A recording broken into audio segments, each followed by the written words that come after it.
mbokk yi asalaamaaleykum ñu ngi leen di ziyaare di leen jaajëfal di leen nuyu kenn ku nekk ci fa nga ne di seq ak yéen waxtaan bu gàtt dellu si ci tolluwaayu réew mi rawatina li fi xew démb. mbokki Sénégal ñu ngi leen di masawu di leen masawu bu baax ci li fi xew démb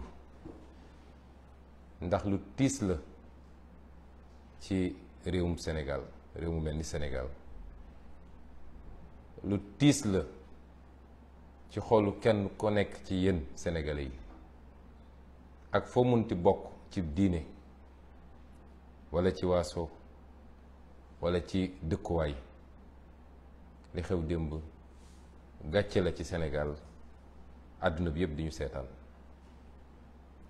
lii de lañ leen doon bañal moo taxoon ñu ne woon dossier bu nu mel warul woon sax génn ci enquête phase enquête gendarmerie waxuma laa procureur di ci def réquisitoire ba juge d'instruction di ko jël ba mu yegg fi mu yegg. dossier bi warul woon yegg foofu yëpp waxuñu woon loolu parce que dañoo jàppoon ni citoyen extraordinaire lañu ba bu dee def nañu dara yoon bañ ñoo war a topp déedéet waxuñu ko foofu ndax li ñu gëm ñun ak li ñuy dund mooy li nga xam ne jàngal nañu ko ci diine bi yonent bi alayhi salaam waxee ni Fatima doomam ne ko ak li ma lay bëgg yépp boo defoon naka su dul noonu yoon dal sa kaw te duma la làq sama gannaaw man loolu laa gëm. kon waxewuñu woon foofu waaye dañu waxe woon ci kaw dossier boo xam ne lépp ay fenk la ay nar la ngeen jégal ma ci kàddu gi ay feni neen la dossier boobu warul woon sax ñu koy yëkkati rawatina nag mu yegg fii ba lu mat daanaka 2 fukk ci ay bakkan rot nañ ci lii lañ doon bañal Sénégal li xew démb defe naa ak sénégalais bu ne fi mu toog rus na ni ma leen ko doon bañalee nag noonu la ko Macky Sall bëgg la leen ko bëgg leen ndax li xew ci dossier bi yëpp ma baamu ko weesuwul loxo Macky Sall ba waxee nag dañ naan moom duñu wax mu singali Macky Sall waaye Macky Sall mooy wax procureur defal mu def loolu est-ce que sénégalais xam nañu Macky Sall mooy sant procureur jaare ko ci Ismaïla Madior Fall mu def mu ne ko bàyyil mu ba kon bi procureur Bassirou Guèye di yor dossier bi def ci lim ci def ci ay ñaawteef ba ñëpp gis ko te loolu umpul Macky Sall mu encouragé ko ci ne ko demal parce que boobu gisul leneen lu dul sama adversaire politique bi ma gën a sonnal bi ma gën a jaaxal am naa fu ma ko téye loolu andi woon fi lim fi andi woon diggante février ak mars 2021 Sénégal yëpp génn ne ko àndu ñook li ngay def ci dossier bi ñaaw na salte na te teguwul ci dëgg ndax bu ñaawoon te salte te tegu ci dëgg yoon def li mu war a def rek ñu foogal ni bu ñu génnee ci loolu dina ci am lu mu jàngat mu boomoon ci fukki bakkan ak ñeent ba tey jii ñu ngi koy jooytu ñun ñëpp te commission d'enquête bi mu annoncé woon sax defu ko ci ñëpp foog ni nag Macky Sall bu jógee ci lii dina seetaat dellu gannaaw ndekete moom ma nga doon dem uti doole gu mu nootee Sénégalais yi pour mën a wéyal li muy def seetu ci kilifa diine seetu ci société civile seetu ci parti politique seetu ci kenn koo xam ne ku ñu war a bàyyi xel la Sénégal dañoo war a jàpp ni Macky Sall li mu gëm mooy moom su màttee rek il faut mu dagg su màttee il faut mu dagg nekk na ci dëgg nekkul ci dëgg moom bu xasee ba matt faw rek mbir mu dagg mu nekk ci loolu ku ne woon Sénégalais yi 2 at ak genn wàll ci gannaaw Macky Sall dina jëlaat dossier bi andi ko ndax lii lépp weesuwul moom li mu nekk ci gannaaw justice di ko sant ak di ko dig ñëpp gis nañu instruction bi nga xam ne juge d'instruction bi ñu wax Maham Diallo def na ko démb defe naa fi mu toog war naa am gàcc, ndax yow sooy instruire dossier ba nga koy instruire yëpp mosuñu laa andil preuve boo mën a téye, te looloo xew démb, ñàkk preuve boobu ba Sénégal yëpp gis ko. ñu dem nag ba démb ci ñi seede ñëpp nga xam ne mat nañu juróom ak lu tegu, ñu dem andi benn seede boo xam ne kenn gisu ko bi ñuy dem gendarmerie, kenn gisu ko bi ñuy dem juge d'instruction, kenn gisu ko ba démb ñu dem làqarti ab témoin boo xam ne kenn xamul fu ñu ko jëlee. waaye juge d'instruction xam na ni bi muy def instruction ba di ci bind ba di ma xas man ak di ma saaga, yàlla xam na ni gënuma ci bépp fànn nag, ndax li mu def xam nañ fi lu ko def loo. te liggéey naa ba jóge fi ma doon liggéey, kenn mësul xalaat man ñu mën maa imposer ab décision ak lu ko mën a lal ci suuf. moo tax démb fi mu toog war naa am gàcce, Sénégal yi war nañoo am gàcce ci li mu liggéey. noonu ba nii ñu programmé, mbokk yi xool leen ci ñaari weer yi ñaata yoon la ñu woo Ousmane Sonko ci justice ci lu tegul ci yoon. ñu xam ni procureur moom mooy programmé, te procureur mooy Ismaïla Madior Fall mooy Macky Sall. ñu ne nag citoyen yi du négocier ay conditions yu mu demee, man négocier wu ma conditions yu ma demee justice, dama négocier wul dara. dama ne liñ ma bëgg a teg su dee du yoon du ma ko def, man négocier wu ma de, ndax doo nekk ci dëgg ba pare di négocier. niñ ma bëgg a di tëj sama koñ, di terroriser sama njaboot, di toj samay oto, di ma gaañ, fi léegi looloo ngi fi, du ma dem uyu ji. kooku du négociation. donte nag am na ay kilifa yoo xam ne ci kilifa justice la ñu bokk, ñoo dem ba naqarlu ànd ak ñun ni li ñu doon def du yoon, ñoom ñoo dem jël seen initiative woo leen ne leen il faut que état bi respecte liberté Ousmane Sonko en tant que citoyen mun a dem di ñëw saa ñu koy teg li ñu koy teg. ñoom nag ñu jàpp ni man maa doon négocier, man négocier wu ma de, man li ma nekk dama koo gëm, nekk ci dëgg. ku ma ëpp doole di ma soo may rey di ma rey ci dëgg, waaye négocier wu ma. kon ni ñu ko programmé ci fan yi yëpp, procès sur procès, bu la ci gën a ñàkk solo nga ne bii la, te lépp ngeen xam lan mooy jubluwaay bi. ñu ne woon donc gàcce gi am démb, ay nit yoo xam ne ñaari at ñu ne yor nañu ay preuve yoo xam ne bis buñ ko génnee àdduna tukki. defe naa keroog rek bi may mujjee wax nee naa leen ku ànd ak Ousmane Sonko boo tëddee demal nelaw ba yandoor, ndax lu toll nit tarfata ayn ci preuve amuñu ko. ndax lu am mooy am preuve, waaye lu amut mënul am preuve.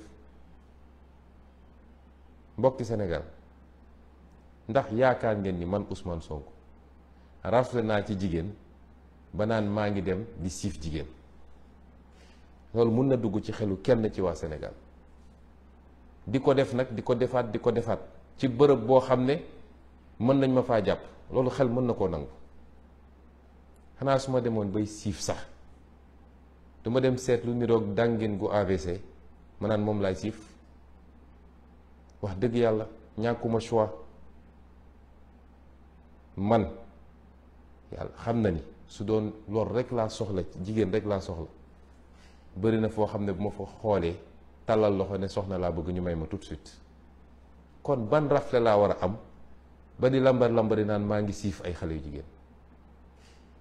amul benn jote boo xam ne am na sama digganteeg xale bi, waaye ay nit jël nañ ko, ñépp xam ko, xam ni Mamour Diallo moo sumboon mbir mi ànd ceeg maître Gabisso, loolu ñépp xam nañ ko. moom ci boppam wax na ko ci ay audio. fan la juge bi teg audio yooyu démb? li tax tegu ko ñépp dégluwaat ko, lu dul laaj ne ko ndax audio yi nangu nga ko, mu ne ko waaw nangu naa ko, maa ko wax, waaye dama doon kaf. koo xam ne nee nga dangaa ëmb depuis ñetti at wala ñaari at ak genn wàll, wasino ñu ne li tax nga wax ko dama doon kaf, dama doon naxeete. nga dellu si ni yor naa ay preuve yu dul jeex, mi ngi fii sama téléphone, mosoo génne ay preuve. nga dellu si def say audio wax lu doy waar loo xam ne ku ne tudd nga ko ci ñi nga wër, ne def na ma lii def na ma lële, ne Mamour Diallo moo ma sant lii. ma dem ba xam ne aw ma pexe, ma ne naa ko nax, moo tax ma woote ne ñëw leen, am naa li ngeen bëggoon.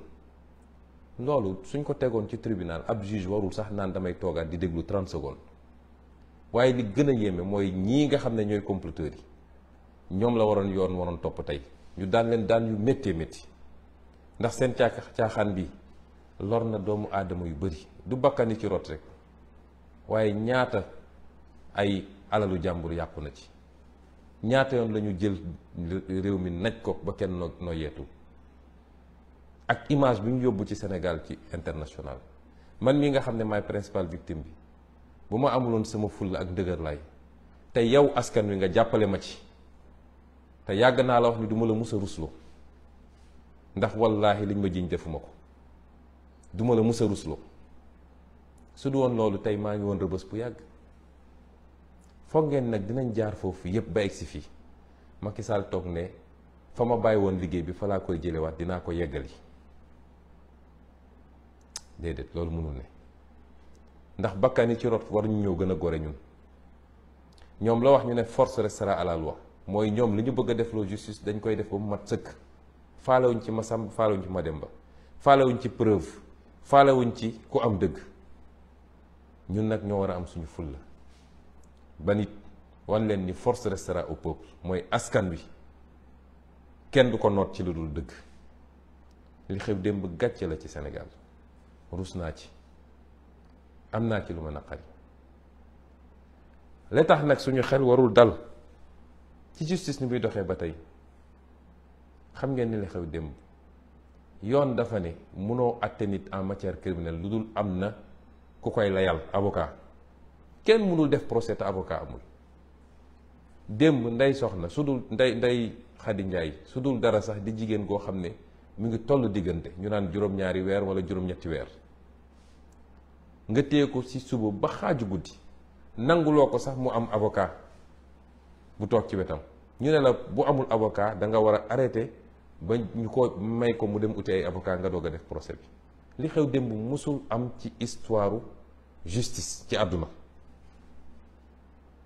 nga ne faw rek ma def procès bi mujj gi moom lañ doon wax moom Ndeye Khady ndax am nga laaj yooyu laaj témoin yi ndax moom mooy avocat wu boppam procès boobu dafa nul amul fenn ci àdduna naka la ay juge mën a defee loolu ba pare ñu ne ñu na seen xel dal dem leen rek ngeen wuyu ci bu amee ñaari sénégalais yu gëm ni dossier boo xam ne politique a ngi ci Macky Sall ne dee rek même su ma dul doon candidat sax Ousmane Sonko il faut mu yóbbaale ko ay nit dem di toog ak moom ay nit yu nekk ci nguur comme yu nekk ci opposition naan ko boo sàgganee ba Ousmane Sonko toog dig na la lii dig na la lële nee na dina la def nii na la def laa mu ne bakkanam la ci teg faw rek mu yóbbaale Ousmane Sonko waaye réew du doxee noonu réew lay doxee ci kaw ay chartes li war a tere Ousmane Sonko nekk candidat dafa war a doon lu wóor te wér waaye du ay caaxaan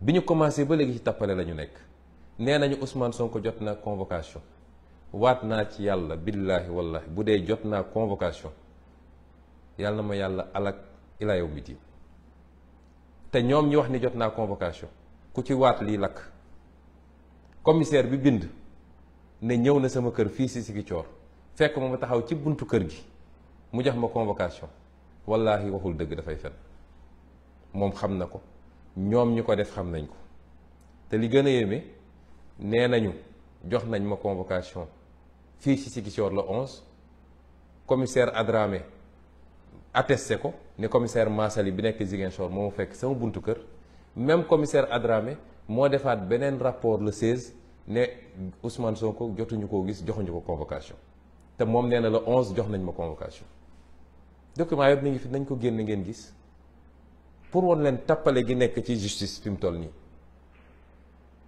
ak ni ñuy jalgatee yoon dès lors que jox nañ leen commande politique ne leen yéen a xam fu ngeen koy jaare waaye faw rek ngeen dagg bopp waa ji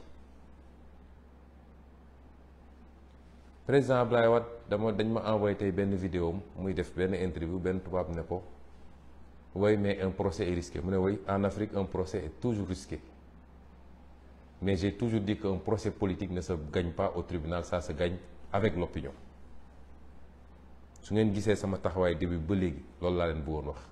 li xew démb won na leen ni lii weesuwul caaxaan, waaye su doon dañoo caaxaan ci lu ko jar mais jël suñuy doom di def yu salte yi seen kanam, àdduna yëpp di ñu seetaan, lépp jàpp ni mën nga détruire ab doomu aadama, lépp nga jàpp ni ndax Sonko mu sell mi ñuy dégg mooy dagg seen xol. image bi sénégalais jàpp ci Sonko ni ah kii de ku baax la, kii di jullite la, kii ku jub la, mooy dagg seen xol. ñu jàpp ni procès bu mel nii mënoon naa yàq image boobu.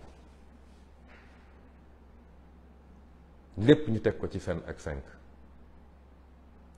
li am nag ñun dañ koy dellu ci yàlla, te yàlla mooy leeral ay mbiram ba mu leer nañ. lépp dama ko jàppee nattu, ay yonent sax nattu nañ leen ci lu mel nii. moo tax yàlla bi mu naan ahasiba nnaasu an yutraku an yaqulu amanna wa hum laa yuftanuun wa laqad fatanna alladina min qablihim fa la yaclamanna allahu alladina sadaqu wa la yaclamanna alkaadibin. yàlla dafa ne du ma leen seetaan rek ngeen ni fëgg dënn naan gëm nañu te du ma leen nattu, du ma testé ba xam ndax yéen gëm-gëm mi ngi ci yéen. noonu ma ko defe woon ñi leen jiitu nga xam dama leen doon nattu ba xam kan mooy wax dëgg ak kan mooy wax safaan wa. nattu googu nag buñ ko jàpp rek ci wàllu imaan, pas-pas ci diine, mais yéen ñii ma bokkal projet bi yàlla ak ñuy nattu ba xam ndax li ñuy woote ci projet bi dëgg la ci ñun wala du dëgg. fii ñu yàlla jaarale ñetti at yi mu metti loolu ci ñun ak suñu njaboot, ngeen may ma rendre hommage sama njaboot, rawatina samay soxna, ndax dund nañ lu méttee métti te kenn musuma cee wax lu dépassé, te kenn musul jóg ne maa ngi génn kër gi, kenn musul toog ba wax lu jëm ci lii, te ñépp xam ni lii natt gu métti la. ma leen di rendre hommage soxna Khady Kébé ak soxna Anna Diamanka ak samay waayjur ak samay mbokk, mais ak waa parti bi yëpp ak sénégalais yëpp nag, ndax sénégalais yëpp koo laaj mu ne lii xam naa ni ay caaxaani neen la. waaye natt yooyu la ci yàlla jublu mooy gën a peese suñuy mbagg ba xam ndax li ñu bëgg a yóotu attan nañ ko. ñu de dund nañ ci ñetti at yi loo xam ne gaw ma ni am na homme politique Sénégal bu ko mës a dund, waaye nous sommes toujours debout parce que suñu lépp dañ koo dénk suñu borom. dañoo am gëm-gëm te yàlla daf ñoo sant muñ, ku yàgg muñ rek dëgg feeñ. moo tax may woowaat sénégalais yépp, manipulation bi bëri na. nee naa leen lu toll ni jote maag loo xam ne lu ñu nangu la sax amul sama diggante ak ndaw si, te depuis le début wax naa leen ko. waaye manipulation bi bëri na, lañ ca bëggoon defe naa tey la furaas, ndax xëy nañu seen presse yëpp génne ay titres, ku ne di wax lu gën a bon, fu ne nga dagg ko, waaye peuple bi gëmu ko. seen sànni tàccu def nañ ko, la ñu mënoon yépp def nañ ko, te amuñu ci la ñu bëgg. la ñu mënoon yépp def nañ ko te amuñu lañ ci bëgg. manipulation dem na ba nga gis ab journal bu mel ni l'Observateur nga xam ne Ousmane Sonko lay bañ a dégg, jël li nga xam ne moom la docteur Alfousseyni Guèye wax ñu wëlbati ko totalement ba defe naa sànq rek balaa may commencer émission bi laa gis ni kooko bind na sax communiqué ne lañ ko wax loo yëpp mosu koo wax. nit loo ko bañ dee ko waxal li mu def. Sénégalais yi kenn dofu ci, ñu mën a déglu la, ñu mën a xool lañu, te loo xam ne suba ngoon jot réseaux sociaux yi nit ñaa ngi doon def reportage en direct, nga jàpp ni yow mën nga am xëy rek daal di chargé wax lu ñaaw wax lu bon génne Ousmane Sonko ci xolu Sénégalais yi.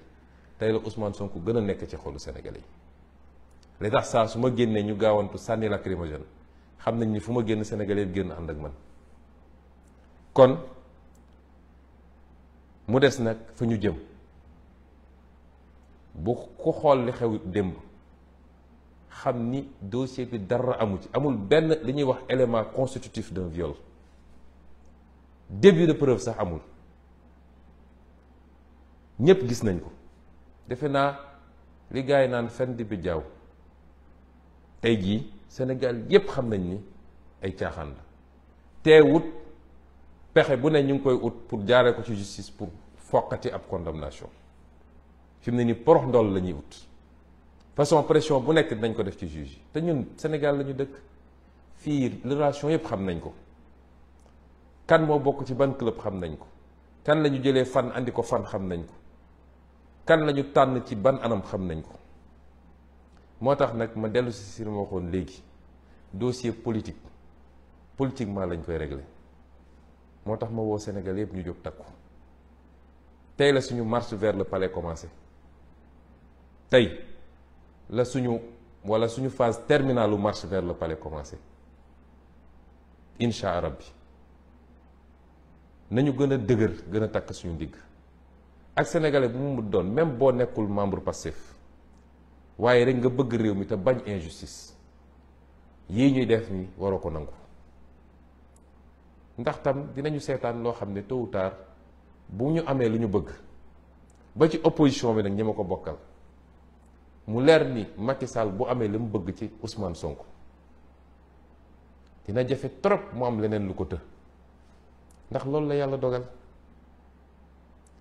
def na ko defaat ko mu yomboon loolu ci moom yàlla dogal bi mu egsee ci ñun la jafe ci moom mu jàppal ñu ko nag benn en boo xam ne ndax jàpp na ni moom xàlloon na yoon woo xam ne ay waxu troisième mandat yooyu yëpp formalité lay doon ci moom mu yegsi ci ñun nag ñu doon dangar gi nga xam ne moo ko tëbalee yi moo tax mu def ko mbir personnel ne faw rek ma def ko lu méttee métti lu nit xalaatul lu métti rek naa ko teg loolu nag dafa interpeller chacun et chacune ci ñun Sénégalais yi ànd naag Ousmane Sonko ànduma ak moom amul solo mais ku seetaan lu dul dëgg ba mu raw buñ ci paree ci fi gën a dëgër buy dal sa kaw dina la bett te doo ci mën dara réew mi justice lañ fi bëgg réew mi jàmm lañ fi bëgg te justice mooy andi jàmm réew mi tolloole nit ñi lañ fi bëgg réew mi bañ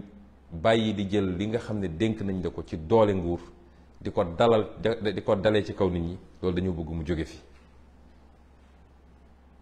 gannaaw yàlla ma baamuwaat ko gisuma ci àdduna luy dund loo xam ne mun na détruire Ousmane Sonko ndax li ma defar ñoom xamuñu ko borom bi la moo tax may soññaat ñépp di woo ñépp pour ñu jóg jeunesse bi ci yéen lay doore lu ne ñu ngi koy def nag pour détourner leen façon parade bu nekk ñu ngi ut façon influenceur bu ne pour yaakaar ni mën na leen détourner yéen jeunesse bi waaye gëm naa ni yéen am ngeen conscience ni seen avenir ngeen di jouer du jëmm Ousmane Sonko man nu mu tuuti la ma waroon am ci àdduna am naa ko te doylu naa ci waaye seen avenir la nous sommes à 8 mois juróom-ñetti weer pour ñu jël réew mi yor ko ci yorin boo xam ne kenn ku nekk ci yéen dina ne man de xalaatu moo ni lii Afrique fii dinañ fi yoree nii réew te musuma leen wax lu dañ nag lu ma leen mus a wax gis ngeen ko kon su ma leen ne lii dinañ ko def ngeen war maa gëm ndax gisuma lu ma ko jaral ci àdduna man alal taxumaa daw tur taxumaa daw daraja taxumaa daw waaye liggéey ngir yàlla rek lay doon sama satisfaction mooy liggéey ba Sénégal yëpp ne waaw góor ma dellu toog fi ma toog keneen toog continuer liggéey bi waaye du dara lu ma ci ut ci alal wala yu demee loolu bàyyi nañ ko yenn politiciens yi kon c'est pas le moment de baisser les bras yow ndaw sama jeune ak foo munti nekk muy artiste bi muy artisan bi muy keneen ak keneen étudiant bi élève bi képp ku munti doon transporteur bi baykat bi nappkat bi yow sama ndaw réew dama la tàllal sama loxo ne la dama bëgg ñu jaayante ci defar réew mi pas jaayante ci sànnil naa ko carte rek waaye ñu jaayante ci defar réew mi définitivement yow sëriñu daara yi walla nitu daara yi de manière générale yow transporteur bi yow keneen ak keneen ak keneen ndax ku lim rek juum maa ngi dellu tàllal leen loxo di leen woo ci mobilisation exceptionnelle Macky Sall na dellu gannaaw ci lii mu nekkee. lu ko moy nañu jaral sax ñu ñàkk lépp waaye nañu taxaw jàkkaarloog moom jàmmarloog moom. lii la ñu bëggoon waxtaan ak yéen di leen wax ni bés ni ki ëllëg gën saa gudd gannaaw ëllëg bu soobee yàlla dinañu door dellu si ci ndakaaru ñun ñëpp nañu waajal ndakaaru ndax fa la mbir yi di amee dellu jaale ñi nga xam ne ñàkk nañ ci nit te mu waroon jeex ci Sénégal waxaat nag tamit ni war nañoo taxaw tembe bañ ñu jàppati suñuy nit ndax kii di Macky Sall su làmbee mun a du dellu gannaaw day continuer di continuer jàpp ji bëri na te tegul ci yoon te kenn mucc ci ku bind article sax ñu jël la tëj kenn mucc ci. kon dañu takk suñu ndigg ndax lii weesu na dictature léegi dañ doon wax dictature rampante waaye dictature bu fes gànn la ñëpp di ko gis kon nañu takk suñu ndigg jàmmarloog Macky Sall bu delloo see xelam xam ni moomu réew mi donn ko ñun ñëpp ñu mayante jàmm lu ko moy bu ñu gendarme fees ay gendarme moom fees suñu bët bu ñu ay policier am fees suñu bët ay nit lañ ñuy ay nit te gis ngeen bi ñu taxawee ni ñu waroon taxaw mois de mars fi mu mujje kon maa ngi woo ñëpp ci ñu jóg taxaw gën a takk ndigg yi gën a farlu di sant sénégalais yi nag ci seen soutien façon message bu ne maa ngi koy jot mënuma tontu ñëpp di leen sant ci seen soutien ak seen kóolute ne leen nag lépp loo xam ne maa ngi ci doon def benn fasinaat ci def téeméer fi mu toll nii kon ñu ngi leen di gërëm di leen sant asalaamualeykum wa rahmatullahi wa barakatu.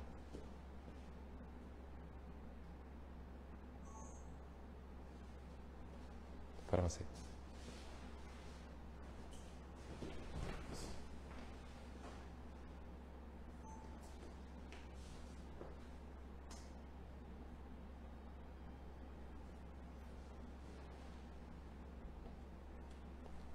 Bonsoir, chers compatriotes. Bonsoir, chers amis africains et chers amis de partout du monde. Nous vous saluons et revenons à travers ce court entretien nous exprimer sur la situation du Sénégal qui aujourd'hui attire tous les regards. Je commencerai par présenter des excuses au peuple sénégalais. Pas à mon nom, mais au nom de tous ceux qui sont à l'origine de cette mascarade qui n'honore pas le Sénégal. Et ce que nous voulions justement éviter lorsque, au début de cette affaire, nous avions appelé le président Macky Sall et tous les comploteurs qui sont derrière cette affaire-là à reculer pendant qu'il était encore temps. Non pas que nous nous considérions comme un citoyen au-dessus des lois, mais parce que nous considérions simplement qu'il n'y avait pas matière à mettre tout le pays en danger sur la base d'un complot manifeste, non assis sur des faits probants. Ce qui s'est passé hier est venu confirmer ce que je disais au peuple sénégalais, ce que j'ai dit au monde entier. On a vu hier la démonstration du complot. Et lorsque certains témoins, tels que le capitaine Touré, a commencé à développer sur la manipulation du PV d'enquête, on ne l'a pas laissé développer. Lorsque Mme Tal a commencé à développer sur les implications du président Macky Sall, selon les dires même de la plaignante, on n'en a pas tenu compte. Hier, le complot a été mis à nu, nonobstant le fait que, à cause de leur comportement extrêmement injuste, agressif à mon endroit, lors des dernières convocations dont j'ai fait l'objet, nonobstant le fait qu'à cause de cela, je n'ai pu me rendre hier au tribunal, parce que j'ai été très clair et je le rappelle à l'endroit de la communauté internationale. Je n'ai jamais refusé de déférer à une convocation de la justice. Mais tout le monde a vu le traitement auquel j'étais soumis à chaque fois que j'ai essayé de déférer à une telle convocation. Mon quartier est barricadé, ma famille est terrorisée, mes enfants sont privés d'école. Ma voiture est caillassée et cassée on m'extrait de force, on m'asperge de liquide toxique pour me mettre dans des fourgons. C'est cela qui nous a amené à cette posture de dire, tant que ces comportements déviants de l'État ne cessent pas, nous ne répondrions plus à une convocation de la justice. Mais nonobstant notre absence, vous avez vu ce qui s'est passé au tribunal. Rappelez-vous que lors de la fameuse confrontation, que le juge d'instruction n'avait tenu que pour essayer de m'humilier. Quand je suis sorti, je vous ai dit que c'était un massacre. Et hier, c'était encore un massacre. Le seul objectif, c'était de livrer une jeune fille manipulée, à qui on a promis passeport diplomatique et exil à l'étranger, plus de fortes sommes d'argent, qui ne comprend même pas le rôle qu'on veut lui faire jouer, l'amener devant un tribunal et lui imposer des récits salaces, soi-disant pour jeter l'opprobre sur le candidat Ousmane Sonko. Et c'est ça qui est dramatique. Une jeune fille de rien du tout, prise au piège d'ogres politiques qui ne feraient jamais faire la même chose à leur propre fille, à leur propre sœur, et qui tiennent aujourd'hui en otage cette pauvre demoiselle, qui n'est pas si innocente que cela, puisqu'elle aurait pu se rétracter depuis longtemps, mais elle continue, de plus belle. Et c'est pourquoi elle doit comprendre que tôt ou tard, elle paiera le prix fort de son forfait. Elle et tous les comploteurs qui sont avec elle, les Mahmoud Diallo, les maîtres Gabisso, toute la chaîne et tous ceux qui, dans l'instruction de ce dossier, etc., se sont comportés d'une certaine manière. Parce que le Sénégal a payé une lourde tribut à cause d'un dossier aussi vide. Chers compatriotes, chers amis étrangers, pour un dossier de viol, la partie civile, ni le parquet, ni la partie civile n'ont été en mesure d'apporter la moindre preuve, parce qu'il n'y en a pas. Il n'y a ne serait-ce que l'existence d'une relation intime avec cette jeune fille, a fortiori un rapport non consenti. Et je l'ai dit depuis le début. Aucune preuve, aucun début de preuve même n'a pu être produit pour une audience qui s'est étirée de 9h ou 10h jusqu'à 3h du matin. Mais ce qui s'est passé hier nous interpelle. Ce qui s'est passé est très grave. On n'a jamais vu autant de violations des droits de la défense dans un procès. Comment peut-on admettre, alors que le droit, le code pénal et le code de procédure disent de manière très claire qu'on ne peut pas juger quelqu'un en matière criminelle sans l'assistance d'un avocat? Et hier, des juges ont soumis Mme Ndeye Khady Ndiaye en état de grossesse de 8 mois à une procédure que rien ne justifiait, un empressement que rien ne justifiait, toute une journée jusqu'à tard la nuit, sans qu'elle soit assistée par un avocat.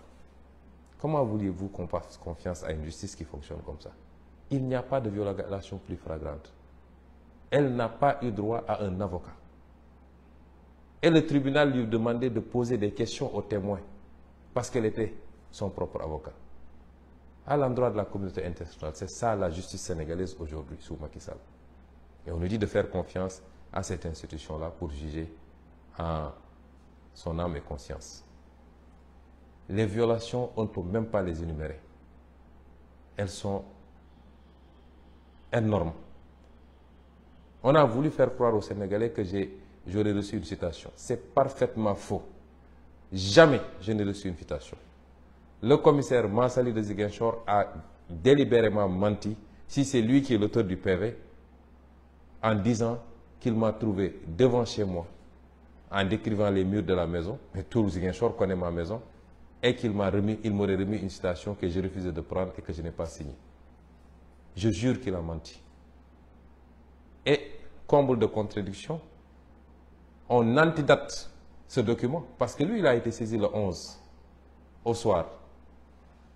On antidate ce document pour le dater du 11, sous la supervision du commissaire Adramé Sarr de la DIC, et le même commissaire Adramé Sarr établit un autre document pour le 16, donc postérieur à ce document, pour dire qu'il n'a pas pu remettre de convocation à Ousmane Sonko.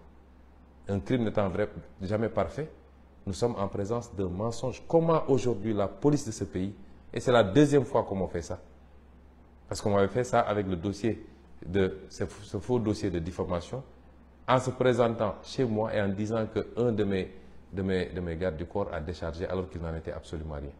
On établit des faux pour essayer de forcer. Et un juge récupère ça, il ne veut pas voir la réalité et dit que Sonko a reçu sa citation. Ensuite, on balance à une certaine presse qui dit que Sonko a reçu une citation. Depuis que j'ai maille à partir avec la justice sur des dossiers fabriqués, jamais mes droits n'ont été respectés. Et aujourd'hui, si on avait une vraie justice, c'est ces comploteurs-là qui auraient dû être poursuivis. Et pourtant, j'ai déposé des plaintes depuis plusieurs mois maintenant. Gageons qu'elles ne seront jamais instruites par cette justice, par ce parquet général complètement pourri, par ceux qui doivent instruire les dossiers. Et c'est ça la réalité du Sénégal aujourd'hui. On nous dit de faire confiance à cette justice. Je suis désolé, je ne ferai jamais confiance en cette justice. Nous sommes en face de dossiers politiques. Et comme disait le président Abdoulaye Wade, un dossier politique ne se gère pas au niveau des prétoires.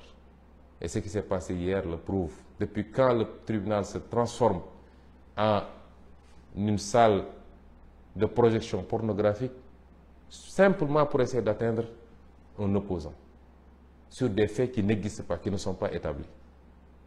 Et c'est pourquoi nous considérons que, et nous continuons à appeler tous les Sénégalais à se mobiliser.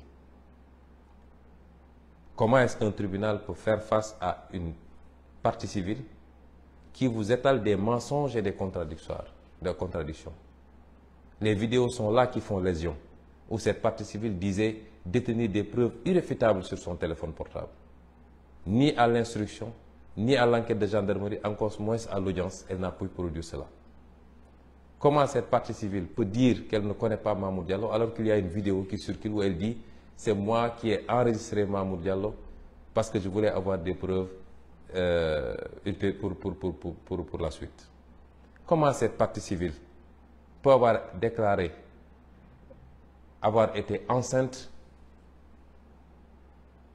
et 2 ans plus tard, toujours pas de bébé, et devant un juge, elle dit non, c'était juste pour avoir la possibilité de m'échapper. Et enfin, la liste est encore longue, on peut encore sortir, mais comment une partie civile peut reconnaître devant un juge que les audios qui ont été présentés par un témoin, dans lesquels elle disait nommément elle disait carrément que c'était un complot ourdi par Mamour Diallo, qui lui a promis des choses. À la question, est-ce que vous reconnaissez votre voix dans cet audio-là? Et est-ce que vous les validez? Elle dit oui, mais je le faisais juste pour m'amuser et pour tromper les gens. Quelle crédibilité peut-on accorder à une partie civile qui ment à tout le monde, qui a accusé tout le monde, y compris ses avocats, beaucoup de personnalités de la République? Comment est-ce que la République du Sénégal, la justice sénégalaise peut s'abaisser à ce niveau-là pour dire soi-disant qu'ils organisaient ce procès? Simplement parce qu'il faut atteindre Ousmane Sonko. Voilà là où nous en sommes. Et c'est cela que nous voulions éviter au Sénégal. Parce que le Sénégal ne mérite pas ce spectacle-là. Beaucoup de manipulations depuis hier. Une certaine presse, mais qui ne nous surprend pas, notamment le journal L'Observateur, qui va jusqu'à pervertir les déclarations des témoins, dont les témoins clés. Hier, tous les témoins ont été à décharge. Tous. Et ils sont allés fabriquer un témoin qui n'a été là ni à la phase d'enquête de la gendarmerie, ni à la phase d'instruction. À la dernière minute, lors du procès, on nous sort un témoin que personne ne connaît pour raconter des histoires. Tous les autres témoins ont témoigné à décharge. Et surtout les témoins clés. Parce que dans ce dossier, qui est témoin clé? C'est le gynécologue. C'est celui qui a fait l'enquête préalable. C'est l'employeur. C'est l'autre masseuse. C'est ça les témoins clés. Et tous ces témoins clés ont témoigné à décharge. Pas parce qu'ils veulent être avec Ousmane Sonko, parce que je ne les connaissais pas jusqu'à cette période-là. Et tous sont des proches plutôt de la partie civile. Comment un juge peut, sur un dossier comme ça, imaginer une fraction de seconde aller condamner Ousmane Sonko? Et voilà où on en est. Et c'est pourquoi, malgré toute la manipulation médiatique, le peuple sénégalais n'est pas dupe et comprend ce qui est en train de se passer. Et c'est à ce même peuple sénégalais que je lance un appel. Ils vont chercher toutes sortes de parades pour trouver ne serait-ce qu'un petit prétexte pour essayer de condamner Ousmane Sonko. Ce procès a déjà été fait par le peuple sénégalais. Le président Macky Sall veut nous faire croire que quand il mord, il ne lâche que quand ça coupe. Il ne doit pas avoir plus de détermination que nous. Ou alors on n'aurait pas la vérité avec nous. Il ne doit pas être plus déterminé que nous. Ni lui, ni son groupe de comploteurs, encore moins sa succursale politique, qui passe tout son temps à insulter, du matin au soir, à essayer de dénigrer, de jeter l'opprobre sur les gens.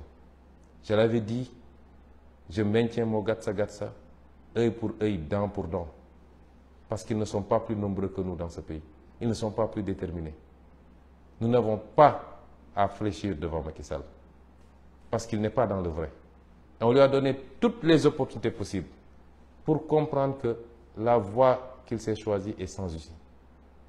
Mais apparemment, il n'en fait qu'à sa tête, parce qu'il croit qu'il a la police, la gendarmerie et quelques magistrats, il peut faire ce qu'il veut. Je vous ai toujours dit que je suis prêt au sacrifice ultime. Ce n'est pas pour autant qu'ils vont essayer de m'assassiner pour dire c'est lui qui avait dit qu'il serait, donc il s'est tiré une balle. Non, je ne suis pas suicidaire. Je sais ce que ça veut dire dans ma religion. Mais je me battrai avec tous les moyens qui sont à ma disposition contre l'injustice. Et j'appelle tous les Sénégalais à se mobiliser à nos côtés.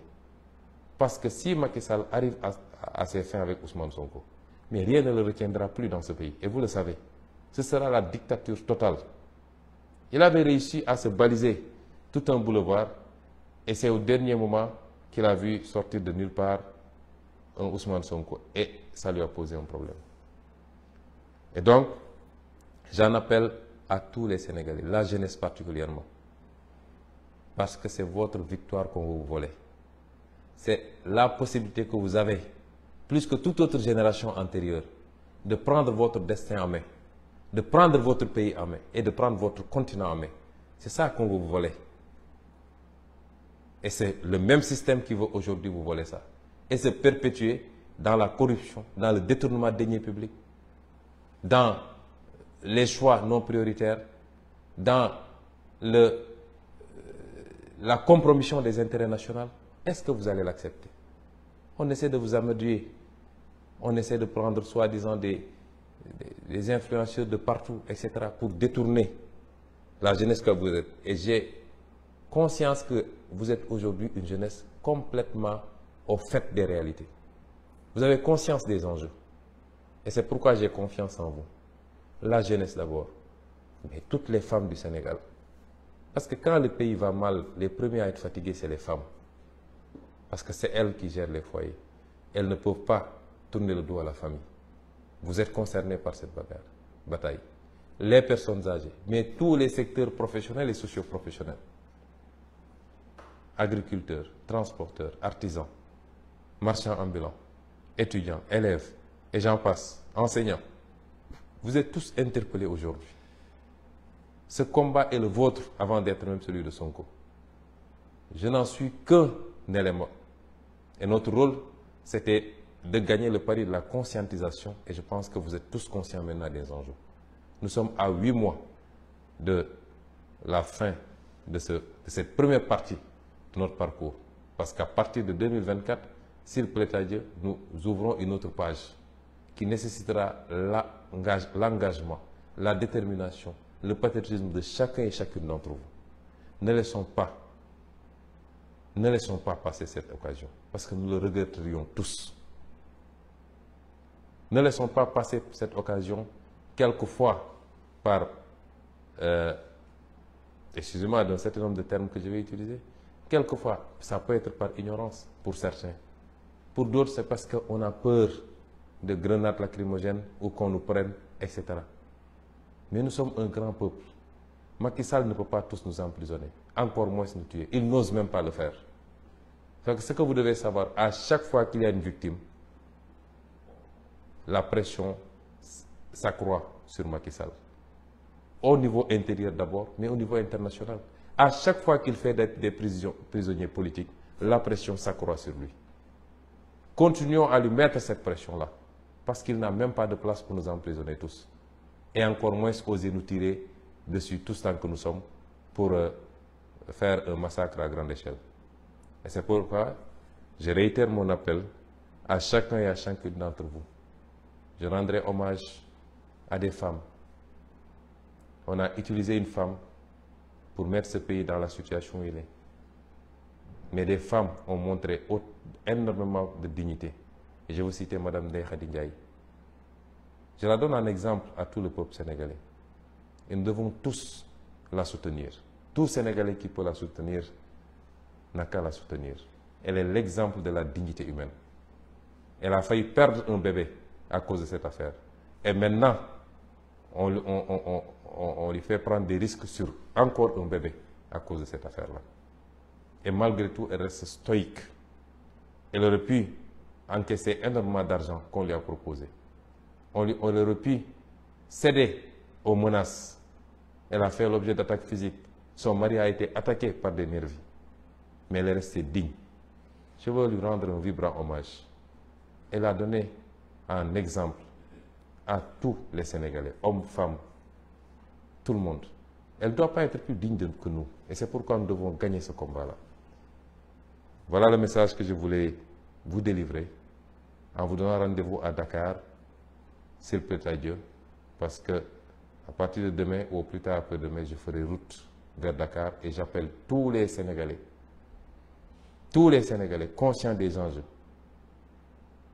tous les Sénégalais qui ont décidé de refuser la dictature rampante de Macky Sall, tous les Sénégalais qui ne peuvent pas accepter que notre projet soit compromis sur des bases telles que ce qui est en train de se passer, je leur lance un appel, je les convie à se mouvoir vers Dakar, parce que s'il doit y avoir bataille finale, elle se fera à Dakar. Je vous remercie.